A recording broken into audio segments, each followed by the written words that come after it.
Alhamdulillah, kita bersyukur atas segala yang telah Allah kurniakan kepada kita. Apa yang baik semuanya datang darinya. Apa yang kurang baik di mata kita tetap datang daripadanya. Dan semua itu adalah li ajalin musamma. Segala perkara yang telah ditentukan oleh Allah Azza wa Jal ialah mengikut kepada proportion yang telah Allah tentukan di dalam mengatur alam semesta ini. Tiada apa ketentuan kecuali ketentuan itu adalah yang terbaik bagi kita, regardless whether kita nampak dia baik atau tak baik. Kerana apa? Asa'an takrahu syai'aw wa huwa khairul lakum wa asa'an tuhibbu syai'aw wa huwa syarrul lakum. Boleh jadi apa yang kamu tak suka adalah yang sebaiknya bagi kamu, dan boleh jadi apa yang kamu suka adalah sebenarnya tidak baik bagi kamu.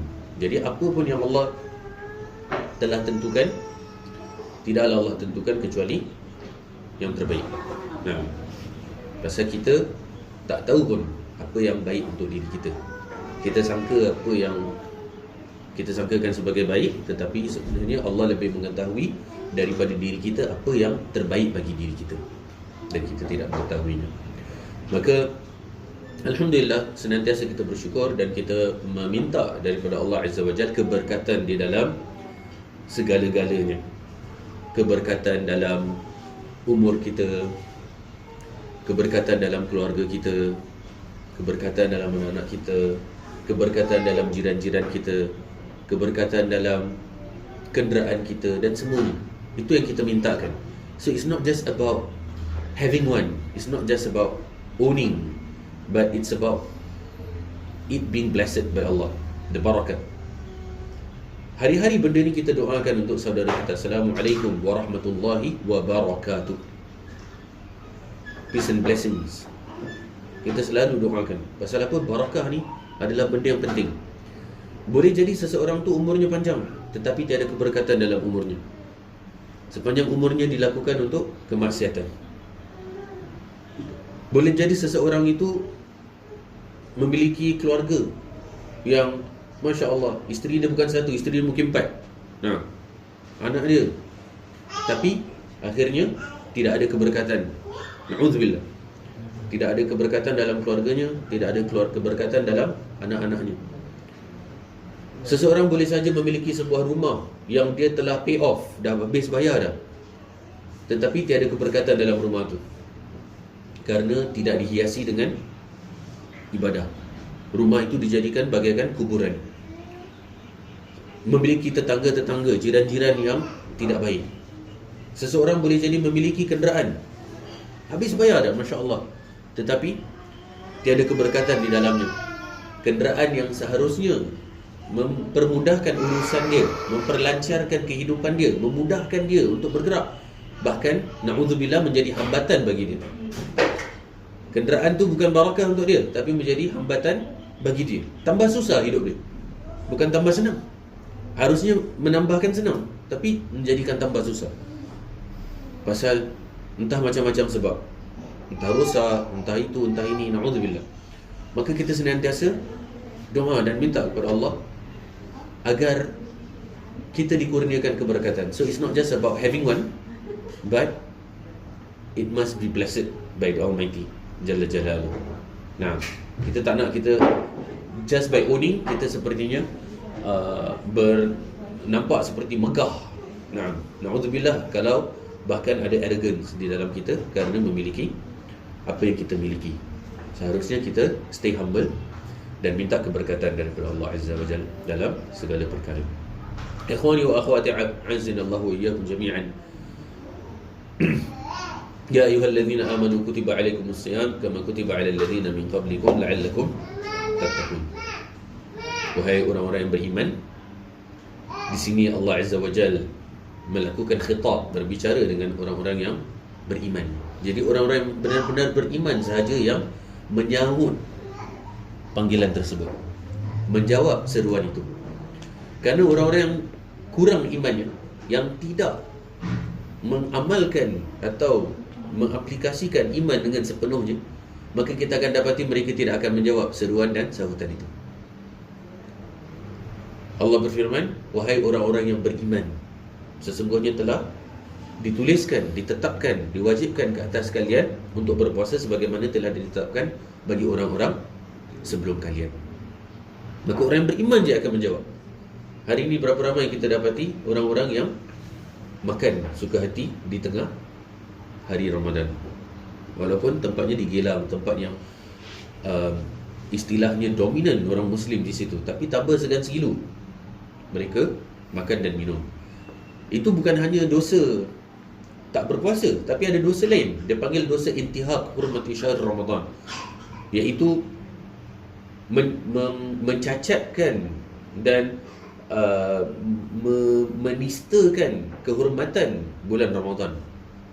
Bukan kata dosa tak puasa, tetapi kerana mencela, menistakan, menghina kehormatan bulan Ramadan. Ada dosa lain lagi dalam perkara itu. Kita diminta oleh Allah untuk berpuasa agar apa? Agar kita bertakwa betul. Agar kita bertakwa.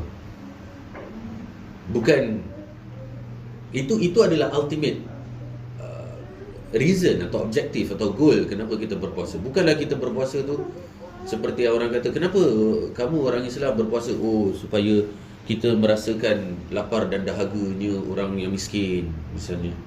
Itu yang selalu famous answer lah.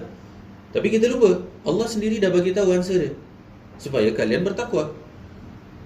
Itu dia ultimately kenapa kita berpuasa, supaya kalian bertakwa. Dan takwa itu adalah mendatangkan segala apa yang diperintahkan dan menjauhi segala yang dilarang.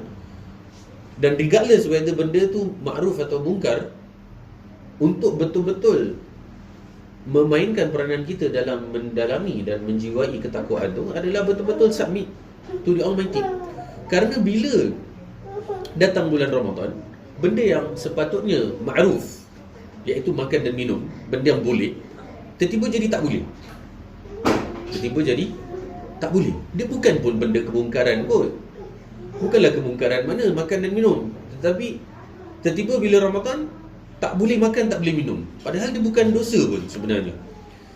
Jadi ketakwaan tu adalah kita benar-benar mendatangkan yang diperintahkan, regardless whether yang diperintahkan tu adalah di mata kita benda betul ke benda tak betul. Regardless, kita submit, kita tingkatkan ketakwaan, iaitu kita dengar Allah cakap tak boleh makan, tak boleh minum. Okay, fine, tak boleh makan, tak boleh minum. Walaupun sebenarnya makan dan minum sebenarnya bukan benda yang dilarang. Itu ketakwaan yang kita nak, iaitu submit to the Almighty regardless of apa bendanya, dan juga menjauhi segala yang dilarang. Itu adalah lebih penting lagi. Akhwani wa akhwati azanallahu iyyakum jami'an. Kita diminta untuk berpuasa agar kita bertakwa, dan kita dapati bahawasanya di dalam kita berpuasa ni, Allah dan Rasul menyebutkan tentang pahala orang puasa. Apa dia? Tak ada batas. Biasa dengar tak? Hadis atau ayat yang mana pahala orang puasa ni dia tak ada batasan dia. Jadi kalau kita tengok di dalam hadis Nabi sallallahu alaihi wasallam, untuk setiap anak Adam tu dia memiliki pahala 10 ila 700. Bagi setiap anak Adam tu, untuk setiap amalan yang dia buat berupa amal ibadah, dia akan mendapatkan kali ganda 10 kali hingga 700 kali.